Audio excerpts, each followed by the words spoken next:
तो क्या ये पॉसिबल है हमारी अर्थ पर कोई ब्लैक होल हो सकता है? ये हमारी अर्थ को ब्लैक होल से कोई खतरा है? या हमारा सन कोई ब्लैक होल में कन्वर्ट हो जाएगा? सो हेलो गाइस, मैं हूं मन सिंह कुशा और चालू करता हूं तुम लोग के साथ अपना ये वीडियो। तो पिछले वीडियो हमारे कुछ क्वेश्चंस रह गए थे, जैसे क्या हमारी अर्थ पर ब्लैक होल हो सकता है या हमारी अर्थ को इससे क्या खतरा है, और सबसे इंपॉर्टेंट हम लोग ब्लैक होल्स को देखते कैसे हैं, और एक और चीज़ जो टाइम ट्रेवल, क्या टाइम ट्रेवल पॉसिबल है हमारे ब्लैक होल की मदद से? तो जानते हैं सभी क्वेश्चन का आंसर और चालू करते हैं अपना ये वीडियो। तो कुछ वैज्ञानिक मानते हैं कि जो हमारे स्मॉलेस्ट ब्लैक होल्स थे, तब यूनिवर्स जब बिगिन हुआ, छोटे छोटे ब्लैक होल्स बने इस यूनिवर्स में, और जब यूनिवर्स क्रिएट होता है तो उसमें एक सेंटर पे एक बहुत बड़ा मासिव ब्लैक होल होता है। तो ये बड़ा ब्लैक होल होता है कि एक्चुअली जब बहुत बड़ा तारा जो है उसका ईंधन खत्म हो जाता है, तब ये हमारा जो ब्लैक होल में कन्वर्ट हो जाता है, और इसको बोलते हैं हम लोग स्टेलर ब्लैक होल।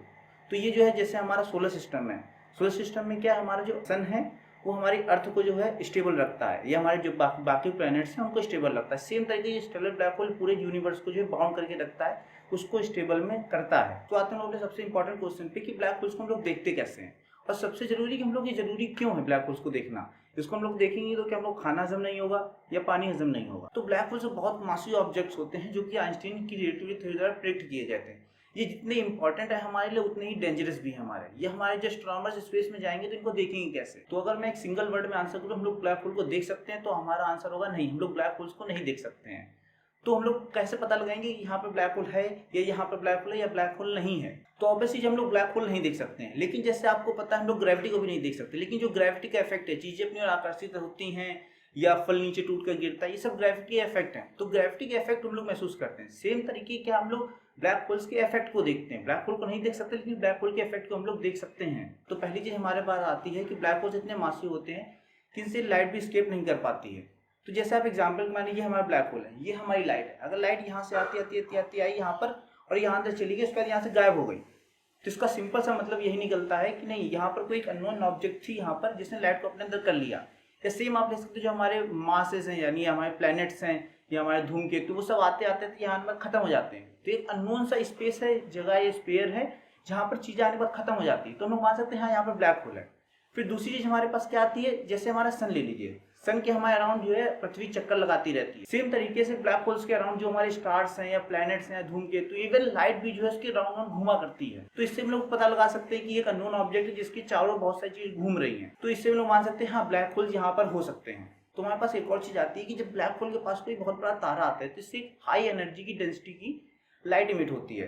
तो इनको हम लोग आंखों से नहीं देख सकते, लेकिन हमारे जो वैज्ञानिक उपकरण टेलीस्कोप से उनसे हम लोग इसको मेजर कर सकते हैं हाँ कि ऐसी कोई लाइट आ रही है। एक और चीज थी ग्रेविटेशनल वेव्स। जब तो ब्लैक होल्स बहुत अपने पास आ जाते हैं, टकराते हैं, तो इनसे ग्रेविटेशनल वेव्स निकलती है। पहले तो हम लोग ये मानते थे कि नहीं ये थ्योरी है, केवल ऐसा होता है, लेकिन अभी रिसेंट ऑब्जर्वेशन में ये ऑब्जर्व किया गया कि नहीं ऐसा एक्चुअली में होता है कि ग्रेविटेशनल वेव्स इमिट होती हैं। तो साइंटिस्ट जो है इसके एक्सरेज का स्टडी करके या इसकी जो रेडिएशंस निकलते हैं उनका सबका स्टडी करके भी ब्लैक होल्स का पता लगाते हैं। तो इतने सारे हमारे पास तरीके हैं कि हम लोग जो है ब्लैक होल्स का पता लगा सकते हैं, लेकिन आंसर अभी भी वही है कि ब्लैक होल्स को हम लोग देख नहीं सकते। तो हम लोग आते हैं अपने अगले क्वेश्चन पर, क्या अर्थ पर कोई ब्लैक होल प्रेजेंट हो सकता है? तो इसका भी एक सिंपल सा आंसर है नहीं हो सकता है। क्यों नहीं हो सकता है? क्योंकि ब्लैक होल जो है चीजों को अट्रैक्ट करते हैं अपनी ओर, जैसे मैंने बताया था। तो अगर कोई ब्लैक होल हमारी अर्थ पर प्रेजेंट होता तो चीजों को अपने अट्रैक्ट करता, अपना मास बढ़ाता, तो अल्टीमेटली हमारी अर्थ डिस्ट्रॉय हो जाती। तो हमारी अर्थ पर कोई ब्लैक होल नहीं हो सकता है। तो आप जो है अभी सुरक्षित हैं। अब हमारा अगला क्वेश्चन आता है, क्या कोई ब्लैक होल हमारी अर्थ को डिस्ट्रॉय कर सकता है? तो हमारी अर्थ पर तो ब्लैक होल नहीं प्रेजेंट है, लेकिन अर्थ के बाहर पूरा यूनिवर्स है, तो अवश्य वहां पर ब्लैक होल प्रेजेंट है और इनसे हम लोग खतरा भी है। लेकिन ऐसा अभी तो कोई ऑब्जर्वेशन नहीं मिली है कि एक कोई ब्लैक होल हमारे अर्थ के पास हो, उससे हम लोग खतरा भी हो। तो क्या हमारा सन भी जो ब्लैक होल में कन्वर्ट हो सकता है? तो ऑब्वियसली हमारे सन का जो मास है काफी कम है, ये ब्लैक होल में कन्वर्ट नहीं हो सकता है। लेकिन अगर मान लीजिए हमारा सन जो ब्लैक होल में कन्वर्ट हो जाता है तो क्या होगा? क्या हमारी अर्थ डिस्ट्रॉय हो जाएगी या हमारा जीवन नष्ट हो जाएगा? तो जीवन नष्ट होना और प्लेनेट का नष्ट होना दो अलग अलग चीजें हैं। जो हम लोग ह्यूमन बींग्स हैं या आप मान लीजिए पशु पक्षी हैं, पेड़ हैं, इनका नष्ट होना जीवन का नष्ट होना, और हमारी अर्थ का डिस्ट्रॉय होना हमारा प्लैनेट का डिस्ट्रॉय होना। तो अगर हमारा सन जो है ब्लैक होल में कन्वर्ट हो जाता है तो उससे होगा क्या? जो हमारी अर्थ चक्कर लगा रही है अभी सन के, सेम तरीके से वो ब्लैक होल्स के चक्कर लगाती रहेगी। पॉसिबल है कोई हायर एनर्जी ऑर्बिट में चली जाए, लोअर एनर्जी ऑर्बिट में आ जाए, लेकिन अभी वैसे चक्कर लगाती रहेगी। तो बात करते हैं हम लोग अपनी लाइफ की या जीवन की। तो जीवन का क्या, हम लोग क्या खाते हैं? पेड़ पौधे खाते हैं। और कुछ लोग कहेंगे हम लोग मांसाहारी, हम लोग मांस खाते हैं, तो ऐसा बिल्कुल नहीं है। आप मांस खाते होंगे, लेकिन अल्टीमेटली जो आप मांस खा रहे हैं वो आके जाके पेड़ पौधे ही खाता होगा। तो आप जो है इनडायरेक्टली भी जो पेड़ पौधों पर डिपेंडेंट है। लेकिन जो हमारे पेड़ पौधे हैं वो खाना कैसे बनाते हैं? सनलाइट से बनाते हैं। अगर वो ब्लैक होल में कन्वर्ट हो जाएगा हमारा सन, तो हमारी सनलाइट खत्म हो जाएगी, हमारे पेड़ पौधे खत्म हो जाए, तो अल्टीमेटली जीवन भी खत्म हो जाएगा। लेकिन हमारी अर्थ डिस्ट्रॉय नहीं होगी, अर्थ जैसे चक्कर लगा रही वैसे चक्कर लगाती रहेगी। तो सबसे बड़ा क्वेश्चन जो हमारे वैज्ञानिकों को हमेशा हैरान और परेशान करता रहा है वो ये है कि क्या टाइम ट्रेवल पॉसिबल है, और ब्लैक होल्स की मदद से क्या इसको हम लोग अचीव कर सकते हैं। तो मैं टाइम ट्रेवल को इसमें ज़्यादा नहीं समझाऊंगा, मैं छोटे से कवर कर देता हूँ, बाकी मैं एक अगला वीडियो बना दूंगा टाइम ट्रेवल पर। तो अभी के लिए आप ऐसा समझिए क्या टाइम ट्रेवल क्या है, हमारे बचपन में जाना टाइम ट्रेवल है, या हमारे उसको बचपन को देख कर आना वो टाइम ट्रेवल है, या फ्यूचर का ट्रेवल करके आना वो टाइम ट्रेवल है, या जो हमारे बुढ़ापे को देखना क्या वो टाइम ट्रेवल है। तो आप सिंपल से इसको ऐसे समझ सकते हैं कि 1 सेकंड पर सेकंड। इसका मतलब क्या, जैसे मैं यहाँ पर हूँ, मेरे लिए आपके लिए सबके लिए क्या है 1 सेकंड में जो है 1 सेकंड ही बीतता है। लेकिन हो सकता है कोई दूर गैलेक्सी का हो इंसान या एलियन हो, उसके लिए क्या हो सकता है कि 1 सेकंड में आधा सेकंड बीते या 2 सेकंड बीते। तो मेरे रेस्पेक्ट में उसके लिए टाइम जो है धीमे या तेज चल सकता है। तो हमारे जो महान वैज्ञानिक है अल्बर्ट आइंस्टाइन, वो अपनी थ्योरी ऑफ रिलेटिविटी के साथ आए और उन्होंने बताया कि टाइम कांस्टेंट नहीं है। उससे पहले हम लोग क्या मानते थे कि नहीं टाइम कांस्टेंट है, सबके लिए सेम ही होता है।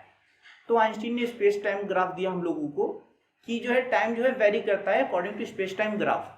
अगर आप बहुत तेजी से स्पीड से चलेंगे तो आपके लिए टाइम स्लो चलेगा, और आप अगर बहुत धीमे से चलेंगे तो आपके लिए टाइम जो है बहुत तेजी से निकलेगा। अब ये भी जो है हमारे ऑब्जर्वेशंस हुए या एक्सपेरिमेंट्स हुए, इससे बात सही भी प्रूफ हो चुकी। तो आप लोग सोच रहे होंगे ये सब तो ठीक रहा, टाइम ट्रेवल होता है, लेकिन इसमें ब्लैक होल्स कहाँ से आ रहे हैं। तो ब्लैक होल्स इतने ज्यादा मासिव ऑब्जेक्ट्स हैं कि टाइम इनके जो है चारों ओर बहुत धीमे धीमे से चलता है। तो ये इतने ज्यादा मासिव होते हैं कि ये स्पेस टाइम ग्राफ में होल कर देते हैं। तो अभी के लिए आप मान सकते हैं कि स्पेस टाइम जो बहुत बड़ा ग्राफ है या बहुत बड़ी चादर है, उसमें आप अगर एक छोटी सी बॉल रखते हैं, भारी बॉल को रखते हैं, चादर भी इससे बेंड कर जाएगी। सेम तरीके ब्लैक होल हमारे जो स्पेस टाइम ग्राफ को इससे बेंड करता है। और मैंने बताया कि जो टाइम स्पेस टाइम ग्राफ के अकॉर्डिंग चलता है, तो कई बार ऐसा होता है कि हमारा ब्लैक होल जो उसको इतना बेंड करते हैं कि उसके अंदर होल्स हो जाते हैं। तो कुछ लोग मानते हैं कि नहीं, जो चीजें उसके ब्लैक होल्स के अंदर जाती हैं वो उसके मास को बढ़ाती हैं, और कुछ मानते हैं कि ये इसी होल्स के द्वारा जो है किसी और टाइम डायमेंशन में निकलकर पहुंच जाती हैं। यही सेम थ्योरी जो हमारी वर्म्स होल के लिए भी काम करती है। तो इस थ्योरी के अकॉर्डिंग क्या है कि जो हमारे मासिव ऑब्जेक्ट्स हैं उनके पास टाइम धीमा चलता है, और जो हमारे लाइटर ऑब्जेक्ट्स हैं उनके अकॉर्डिंग जो है टाइम तेज चलता है। तो इसमें एक हमारी थ्योरी आती है ट्विंस थ्योरी। तो ट्विंस थ्योरी क्या कहती है, जैसे मैं हूँ यहाँ पर और मेरा एक ट्विंस है, ठीक है। तो अगर ये जाता है स्पेस पे ट्रैवल करने, ब्लैक होल के अगर अराउंड जाकर चक्कर लगाता है सेफली, तो इसके लिए टाइम धीमा चलेगा। हो सकता है इसके लिए वहां ब्लैक होल के अराउंड चक्कर लगाते थे, इसके केवल 10-15 दिन बीते, यहाँ मेरी अर्थ के पास जो मैं रह रहा हूँ यहाँ पर, तो मेरे लिए 50 से 100 साल तक बीत जाए। तो आप लोग समझ गए होंगे कि ये ब्लैक होल्स हमारे लिए कितने यूजफुल हैं और कितने डेंजरस भी हैं। तो रियल टाइम ट्रेवल हमारा पॉसिबल है, हम जो रियल लाइफ में ऑब्जर्व करते हैं वो टाइम डायलेशन के थ्रू मदद से होता है। और कुछ वैज्ञानिक यहाँ तक मानते हैं कि जब हम लोग पहली बार टाइम ट्रैवल करेंगे तो ब्लैक होल्स की मदद से ही पॉसिबल होगा। तो आपने इतनी सारी थ्योरीज पढ़ी, इतनी सारे आपने कॉन्सेप्ट देखे, या इतने सारे आपने मिथ्स पढ़े इस वीडियो में। जैसे आपने वर्म होल्स सुना, स्पेस टाइम ग्राफ सुना, स्पेस टाइम में होल भी हो गया, वर्म होल्स के बाद आपने सुना टाइम डायलेशन के बारे में सुना, बहुत सारी चीज़ें सुनी आपने। तो हम लोग इसको अपनी आने वाली वीडियोस में कवर करेंगे कि ये सब चीज़ें होती क्या है और इनकी यूजफुल क्या है, और हम लोग से खतरा भी क्या हो सकता है। तो कमेंट करके मुझे बताइए कि आप किस चीज़ पर वीडियो चाह रहे हैं या किस चीज़ पर मैं अगला वीडियो अपना बनाऊँ। एक और चीज़ सबसे इंपॉर्टेंट चीज़ कि लॉकडाउन कुछ खत्म कर चुके, कुछ सिटीज़, कुछ स्टेट्स या कुछ कंट्रीज में लॉकडाउन कुछ देखिए खत्म हो चुका है। लेकिन अभी भी अगर आपको जरूरत नहीं है तो बाहर मत निकलें। गवर्नमेंट ने लॉकडाउन हटाया, कोरोना अभी नहीं गया हुआ है। और जो कुछ लोग अभी वैक्सीन लगा कर आते हैं कि नहीं हमने वैक्सीन लगा ली, आई एम सेफ, तो आप सेफ हैं? क्या आपके दोस्त सेफ हैं? क्या आपके दोस्तों ने वैक्सीन लगा ली? क्या आपके परिवार वालों ने वैक्सीन लगा ली? क्या आपके बच्चों ने वैक्सीन लगा ली? क्या आपने माता पिता ने वैक्सीन लगवा ली है? अगर नहीं लगवाई है तो इस देश के बारे में सोचिए, अपने बारे में सोचिए, अपने परिवार के बारे में सोचिए, और बाहर फालतू में मत निकलिए। कंडीशन नॉर्मल होने का इंतजार करिए, और बहुत जरूरी होने पर ही घर से बाहर निकले। तो मिलेंगे हम लोग अपने अगले वीडियो में कुछ अमेजिंग कंटेंट के साथ। तब तक के लिए बाय बाय, टाटा।